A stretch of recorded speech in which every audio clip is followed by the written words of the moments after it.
The glow of a monitor in a pitch-black room is a cold, unforgiving light. It doesn't warm the skin, it only exposes what hides in the dark. There is a specific kind of dread that accompanies a digital notification at 5:30 in the morning. It isn't a gentle ping. In the utter silence of a sleeping house, it sounds like a glass shattering.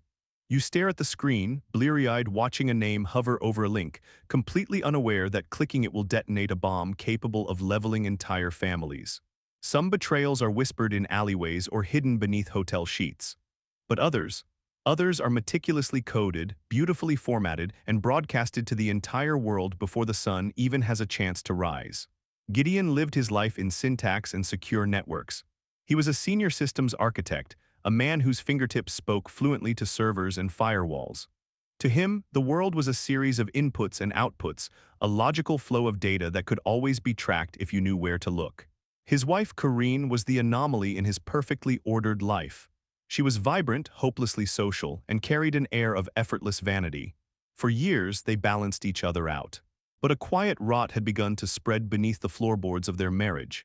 It started nearly a year prior, a vague suspicion hovering like a static charge in the air.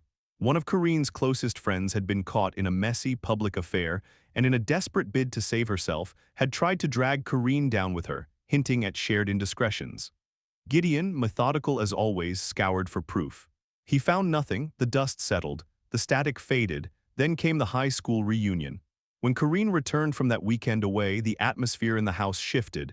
She was guarded, her phone permanently flipped face down on the granite kitchen counter. She changed her passwords. She took showers at odd hours. Gideon sat across from me at a sterile, fluorescent-lit diner one rainy Tuesday, stirring a cup of lukewarm coffee until it was a whirlpool of black sludge. His eyes, usually sharp and calculating, looked hollow. He laid out the timeline, the sudden shifts in her schedule, the defensive snaps when he asked simple questions. He laughed, a dry, scraping sound, and swirled his spoon. He joked about writing a custom keylogger, something that would bypass her rudimentary antivirus. Something that would capture every keystroke, every mouse click, every secret she was harboring. It sounded like the dark humor of a wounded man. I told him he was spiraling, that he needed to confront her directly or let it go. He stared out the rain-streaked window, his jaw tight. He told me to forget we ever spoke about it. He swore me to secrecy, demanding I keep it entirely to myself. Months evaporated into the routine of daily life. I assumed the storm had passed. Until that crisp Tuesday morning at 5:30. I was standing in my kitchen, the coffee maker hissing and spitting, when my phone vibrated against the counter. A Facebook Messenger notification. It was from Gideon. I wiped the sleep from my eyes and unlocked the screen. It wasn't a direct message. It was a massive group chat. I scrolled through the participant list, my stomach dropping with every swipe. It was a digital coliseum. Corinne's mother was in there, her sister, Gideon's elderly parents, colleagues from Corinne's marketing firm, old college roommates, neighbors, strangers whose names meant nothing to me. And at the bottom of the chat, a single, solitary hyperlink. My thumb hovered over the glass. Gideon was borderline paranoid about cybersecurity. He never sent blind links. It looked exactly like a phishing scam. I tossed the phone onto the counter, deciding to call him when normal business hours began. 10 minutes later, my laptop chimed from the living room, an email, again from Gideon. This time there was context. The subject line read, "The truth about Corinne." The recipient list was completely open, a sprawling CC chain that mirrored the Facebook group but expanded further. It included generic corporate email addresses tied to Corinne's employer, church groups, and family members spread across the country. Attached to the email were 3 sentences of deeply unsavory, venomous text, mocking a man named Thatcher, and the exact same hyperlink. The safety catch was off. This wasn't a hack. This was an execution. I clicked the link. The browser routed to a privately hosted, hastily assembled web page. The background was stark black, the text a blinding white. It was an exhibit of absolute devastation. Gideon hadn't just installed a keylogger, he had engineered a localized surveillance state. He had captured her entire screen. For weeks, whenever he left the house, Corinne would boot up the desktop to speak with Thatcher, a married former classmate from her reunion. The scrolling felt endless. There were no hidden cameras in bedrooms, but there didn't need to be. The digital footprint was damning enough. There were galleries of webcam captures, intense, undeniable images of Corinne engaging in deeply explicit acts for the lens, her face clearly illuminated by the glow of the monitor. Below those were hundreds of exported chat logs, formatted with chilling precision. They detailed hotel rendezvous, visceral descriptions of what they had done and what they planned to do next. Gideon had captioned every single image, every block of text, with snarky, vitriolic commentary. He labeled her with words that tasted like battery acid. But the physical betrayal wasn't the centerpiece of this museum of horrors. The centerpiece, the killing blow, was the text logs where Corinne dismantled her husband.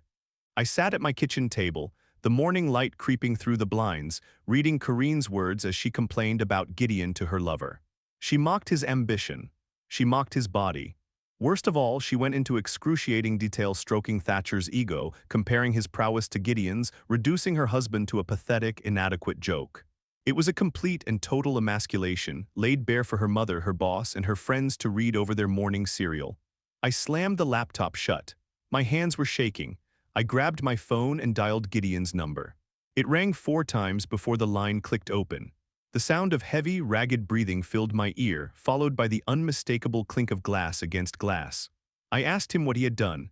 His voice was a slurred, gravelly drawl.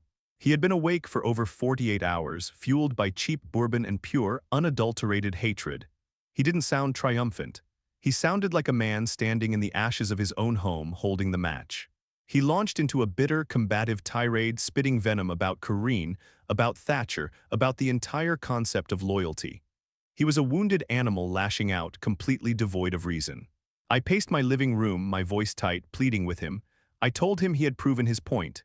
He had the high ground, the evidence for the divorce lawyers. But leaving the site up was a scorched-earth tactic that would obliterate not just Corinne, but himself. I reminded him of his own family, who were currently waking up to an inbox full of pornography featuring their daughter-in-law. I reminded him of the legal ramifications, the absolute certainty that he would lose his own career once human resources caught wind of the spectacle. For 20 agonizing minutes, I talked him down from the ledge.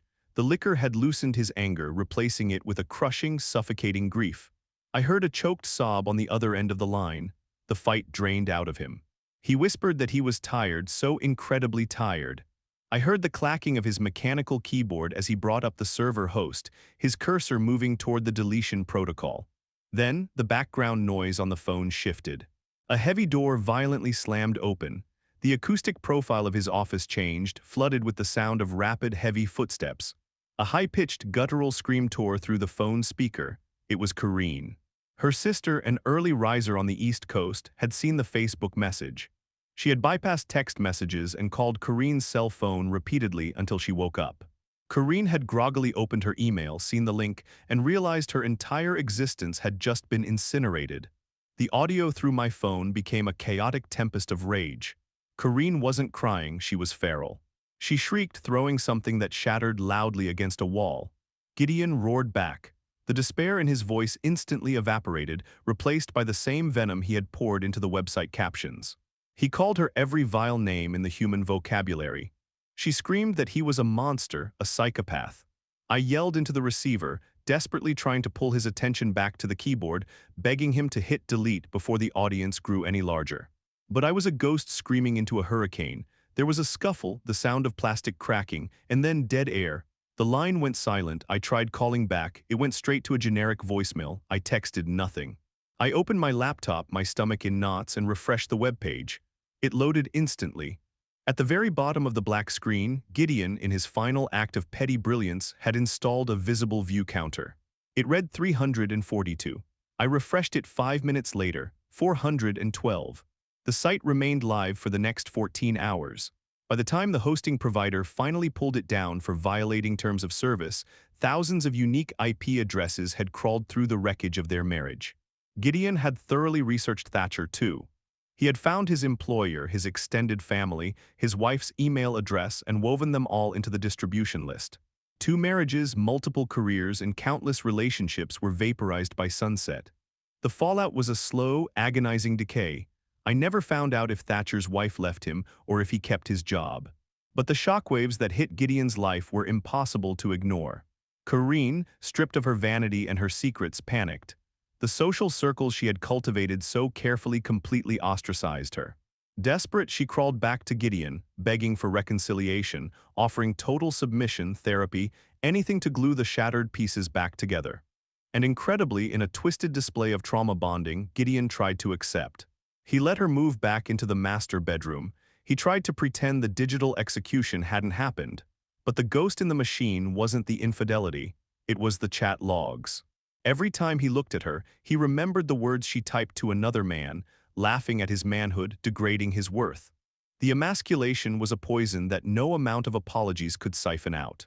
Less than a year later, the facade crumbled. Gideon filed the papers and walked away, but he didn't walk away whole. The bright, sharp systems architect was gone. He gained a massive amount of weight, his physical health mirroring his psychological collapse.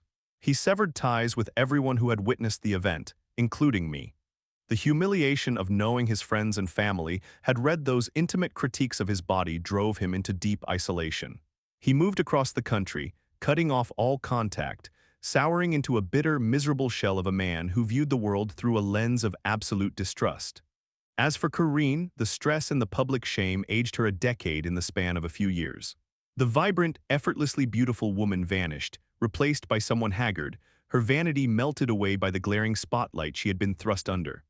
Revenge is often romanticized as a cleansing fire, a righteous sword swung by the wrong to balance the scales of justice. But the truth is much uglier. When you decide to burn down the house with your enemy inside, you have to be willing to stand in the flames with them.